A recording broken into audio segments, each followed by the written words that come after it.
It's great to be with all of you. This is Greg Boyle from Homeboy Industries here in Los Angeles. And it's a privilege to speak with all of you. We're all called to a certain kind of vision about the world looking differently than it currently looks. And we're all about that together. The prophet Habakkuk writes, "The vision still has its time, presses on to fulfillment, and it will not disappoint. And if it delays, wait for it." But none of us want to wait, con los brazos cruzados, and tapping our feet and staring at our watches. We want to make something happen. And so we want to be in the world who God is, compassionate, loving, and kind. And so we want to imagine with God a circle of compassion, and then imagine nobody standing outside that circle. We want to dismantle the barriers that exclude. And so all of us are called to stand at the margins because that's the only way they'll ever get erased. And we stand with the poor and the powerless and the voiceless. And we stand with those whose dignity has been denied and those whose burdens are more than they can bear. And every once in a while, we get this extraordinary privilege to be able to stand with the easily despised and the readily left out. We get to stand with the demonized so that the demonizing will stop, and with the disposable so the day will come when we stop throwing people away. And we brace ourselves because, trust me, people will accuse you of wasting your time.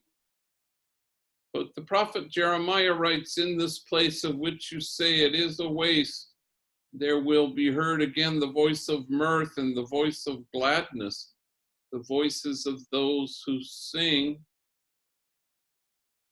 We go to the margins and other voices get heard. None of that makes any sense, of course, unless we're anchored in a notion of God that's spacious and expansive and magnanimous and generous. A spiritual director of mine said, we need a better God than the one we have. And our God has been allowed to become tiny and puny. If your God is judgmental and exacting, then you're going to be that in the world. Meister Eckhart, who's an old mystic and theologian who died in 1328, used to say, "It is a lie, any talk of God that doesn't comfort you." We want to know that God, otherwise we get anchored in the wrong God.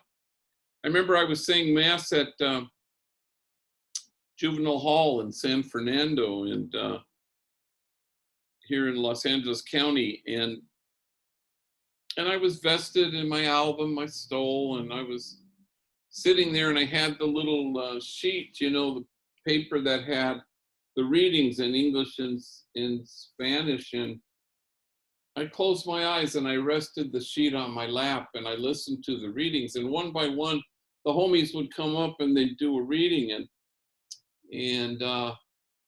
first guy came up and did the first reading, and the second guy came up and read from the Psalm, and I'm listening to him, and there's an overabundance of confidence in his voice, and he stands in front of everybody and he says, "The Lord is exhausted." And I said, "What the hell?" And I look at the piece of paper and it says, "The Lord is exalted." And I remember thinking at the time, wow, that's way better. I mean, after all, the exhausted God is a better God than the one we have. Generous, and it's not about me, it's about you. And we know what it's like when you've loved somebody or served or given your all, and you go, "I'm tired, but it's a good tired." The exhausted God is more spacious and expansive than the exalted God, because No, the exalted God is who we would be if we were God. We want to live as though the truth were true, and we want to put first things recognizably first. And we want to go to the margins and be in the world who God is, expansive, spacious, exhausted. And we want to find our true selves in loving. One of the great privileges of my life was knowing Cesar Chavez as a friend, and he was such a great listener. Nobody listened better than that man. Well, once famously, a reporter had commented to him and said, "Wow, these farm workers, they sure love you." And Cesar just shrugged and smiled and said, "The feeling's mutual." And that's what we want. We don't go to the margins to make a difference. We go to the margins so that the folks at the margins make me different. There was a homie, a guy who had been to prison after a talk I gave in Houston, came up to me, and he was now working with gang members in the streets of Houston. And he pleaded with me and he said, "How do you reach them?" Meaning gang members.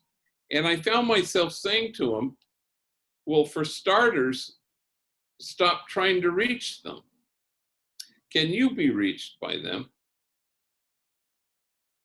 We go to the margins so that we can receive people, so that we can look them in the eye and we can say with the Buddhists, "Oh, nobly born, remember who you really are." It's in the Christmas carol that, "O Holy Night," it says, "Long lay the world in sin and error pining, till he appeared and the soul felt its worth." Yeah, it's a song about Jesus, and yeah, it's a song about Christmas, but how is it not the job description of every one of you out there? You appear, and the soul feels its worth. Exactly right. Homeboy Industries was started a long time ago, in 1988, when I was pastor of a very poor parish. We had the largest concentration of gang activity anywhere in the world in these two very large public housing projects. I buried my first young person killed because of this sadness in 1988, and I buried my 237th last Saturday. So we did a lot of things. We started a school because there were so many junior high, middle school age gang members who had been given the boot from their home school. And then we started a jobs program, and then we started crews, a maintenance crew, landscaping crew. And then after the unrest of 1992, we started Homeboy Bakery. A month later, we started Homeboy Tortillas. And now we're the largest gang intervention, rehab, reentry program on the planet. 15,000 folks a year walk through our doors trying to reimagine their lives, leave behind the gang reality, and somehow embrace something new. And so it's mainly a place of healing. Everybody who walks through our doors comes barricaded behind a wall of shame and disgrace. And the only thing that can scale that wall is tenderness. If it's true enough that a traumatized person may well cause trauma, it's equally true that a cherished person will find their way to the joy there is of cherishing themselves and others. Our goal is not surviving as the fittest, but thriving as the nurtured. And so gang members feel held, and then they can reimagine something different, and they can become resilient, and then they leave us after 18 months. And the world will throw at them what it will, but this time they won't be toppled by it. Every man and woman who walks through our doors comes with what psychologists would call a disorganized attachment. Mom was frightening or frightened, and you can't calm yourself down if you've never been soothed. Every one of you is called to be an enlightened witness, people who through your kindness and tenderness and focused, attentive love, return people to themselves. At Homeboy, we're kind of allergic to the idea of holding the bar up and asking homies to measure up.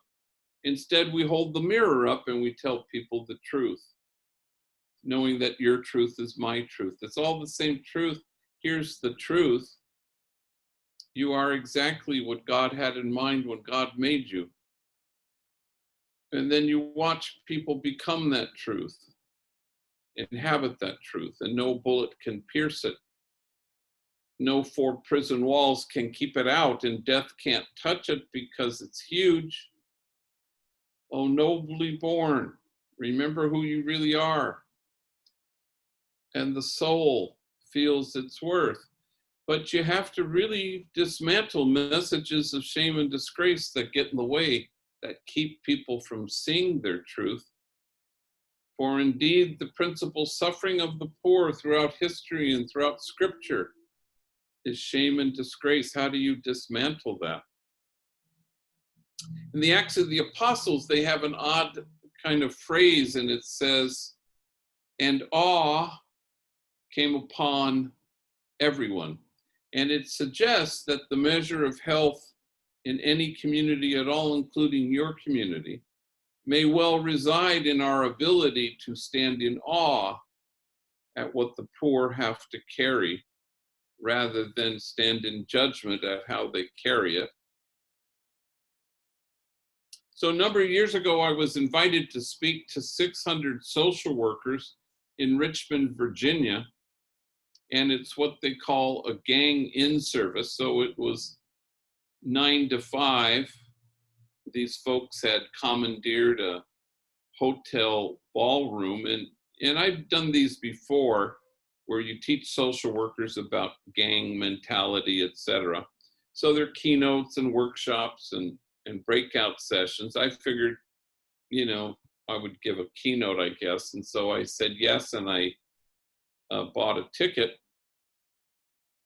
Well, a week before I was to fly, I pulled the letter out, the invitation letter, and to my horror, I discovered that I was to be the only speaker from 9 to 5 all damn day. I said, oh, hell no, I'm not going to speak from 9 to 5 all damn day. So I bring 2 homies in, Jose and Andre, and they're part of our 18-month training program, both gang members, both from rival enemy gangs.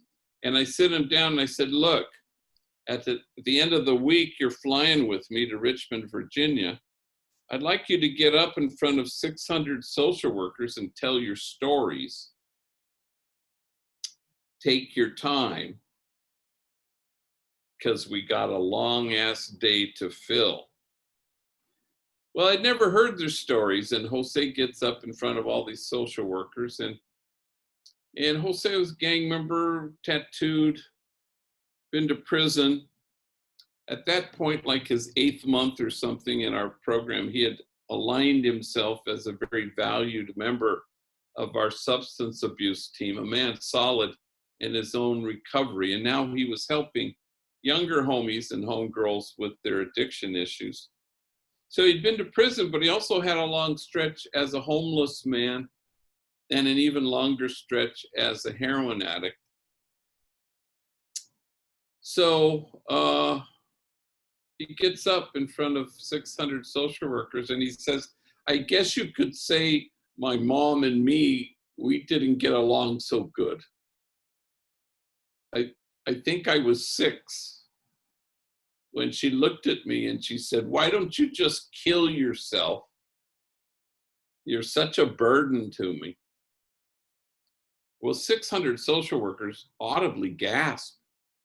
And then he says, it sounds way worser in Spanish. And then we got whiplash. We went from gasp to laugh. And then he continued, he said, I guess I was 9 when my mom drove me down to the deepest part of Baja California. And she walks me up to an orphanage and she knocks on the door and the guy opens the door and she says, I found this kid. And she left me there for 90 days until my grandmother could get out of her where she had dumped me. And my grandmother came and rescued me. My mom beat me every single day of my elementary school years with things you could imagine and a lot of things you couldn't.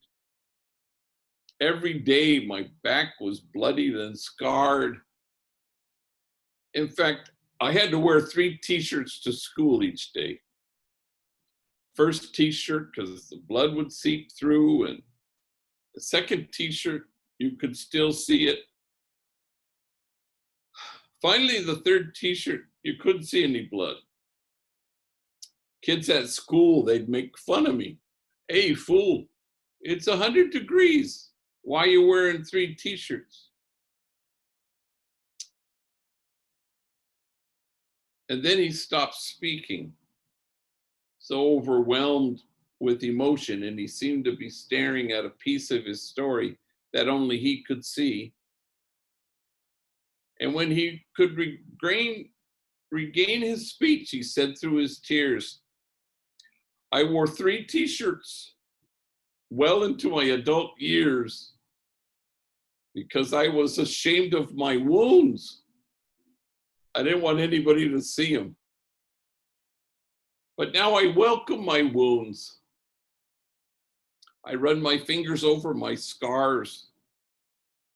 My wounds are my friends. After all, how can I help heal the wounded if I don't welcome my own wounds? And awe came upon everyone. The measure of our compassion lies not in our service of those on the margins, but only in our willingness to see ourselves in kinship with them. For the truth of the matter is this: if we don't welcome our own wounds, we may well be tempted to despise the wounded.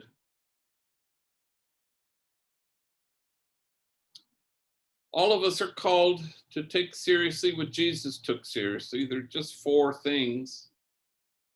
They're big things, but just 4. Inclusion, nonviolence, unconditional loving kindness, and compassionate acceptance.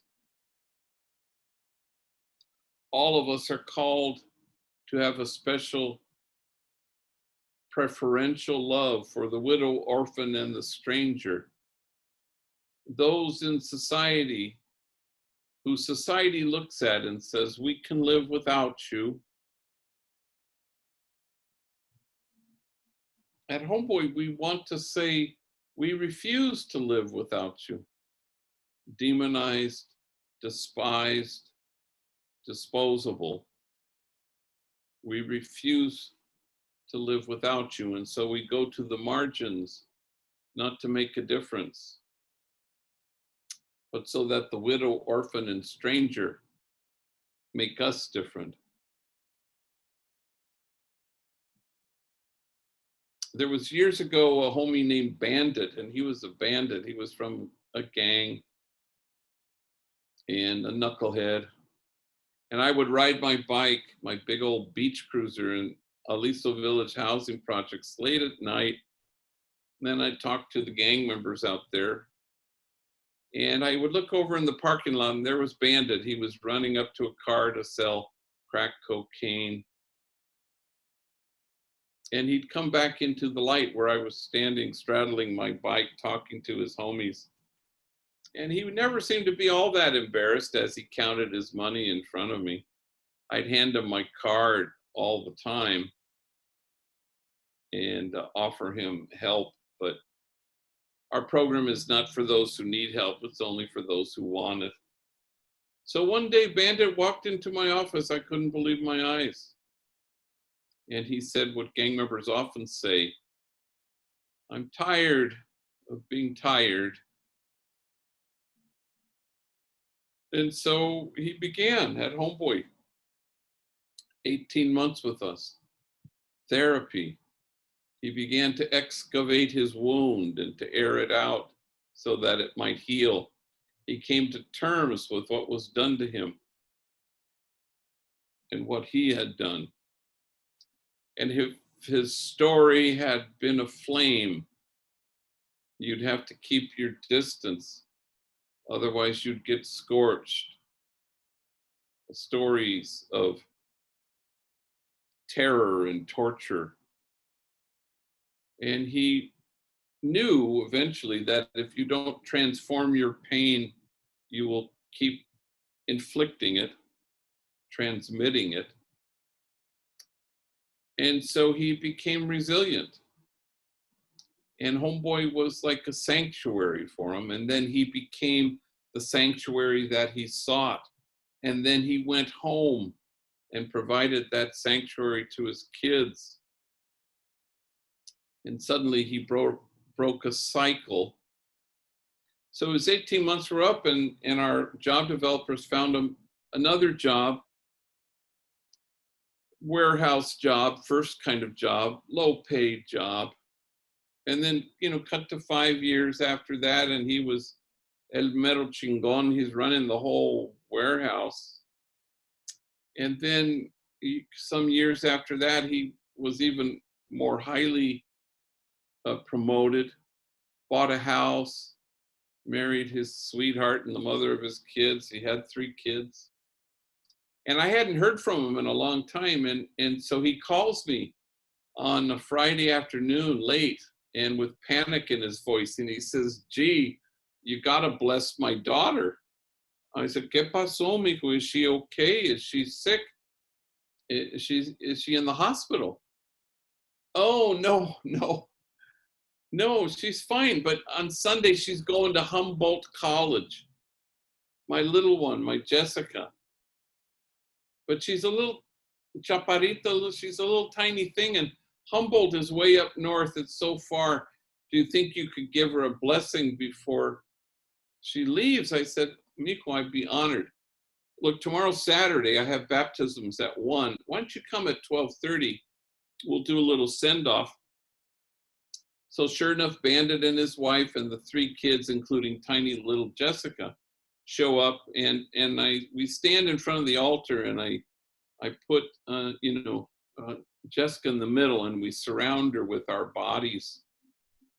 And I said, "Well, everybody touch her, grab her arms, and put your hands on her shoulder. Go ahead, put your hands on her head."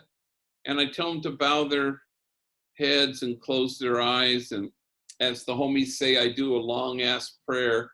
I go on, and somewhere in the middle of this prayer, I notice we've all become chillones. We're all crying. And I don't know why we're crying, big old messy crying. But maybe it's because Bandit and his wife don't know anybody who's ever gone to college except me. Certainly nobody in their families. So, we kind of finish the prayer, and we wipe our eyes, and we laugh about how mushy we got.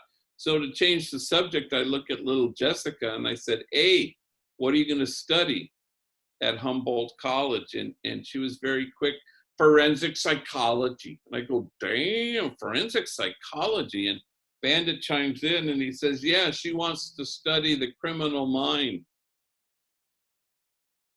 And Jessica looks at her father, and she does one of these, and he sees her and he laughs and he says, "Yep, I'm going to be her first subject." So we go out to the car, and big abrazos, and they pile in the car, but Bandit hangs back, and I'm glad he has. And I look at him and I said, "Hey, mijo, can I tell you something? I give you credit for the man you've chosen to become, for choosing to walk in your own footsteps. I'm proud of you. And his eyes well up with tears, and he says, "Sabes qué? I'm proud of myself.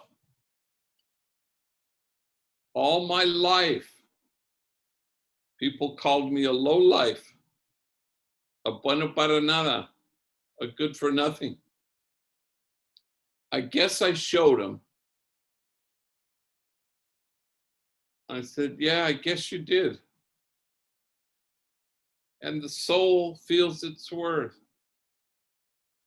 Oh, nobly born, remember who you really are." And so we go into the world and we choose to be in the world who God is: loving, compassionate, kind, exhausted. And we take seriously what Jesus took seriously. And we don't go to the margins to make a difference, because then it's about me. But we go to the margins so that the widow, orphan, stranger, and bandit make us different. And then it's about us, a community of kinship, such that God, in fact, might recognize it. Long lay the world in sin and error pining, till you appear and the soul feels its worth. For the vision still has its time, presses on to fulfillment, and it will not disappoint. And if it delays, we wait for it. And so we go to the margins and we imagine a circle of compassion, and we imagine nobody standing outside that circle. And we stand at the margins and we look under our feet and we see that the margins are getting erased because we chose to stand there. And we create a community of kinship such that God might recognize it. Where there is no us and them, there's just us. And we obliterate once and for all the illusion that we are separate. And we stand against forgetting that we belong to each other. And so we see the world with the eyes of belonging. And pretty soon we cease to care if anyone accuses us of wasting our time. For in this place of which you say it is a waste, there will be heard again the voice of mirth and the voice of gladness, the voices of those who sing. Go to the margins, make those voices heard, and may our exhausted God bless you all, our God who loves us without measure and without regret. Thank you.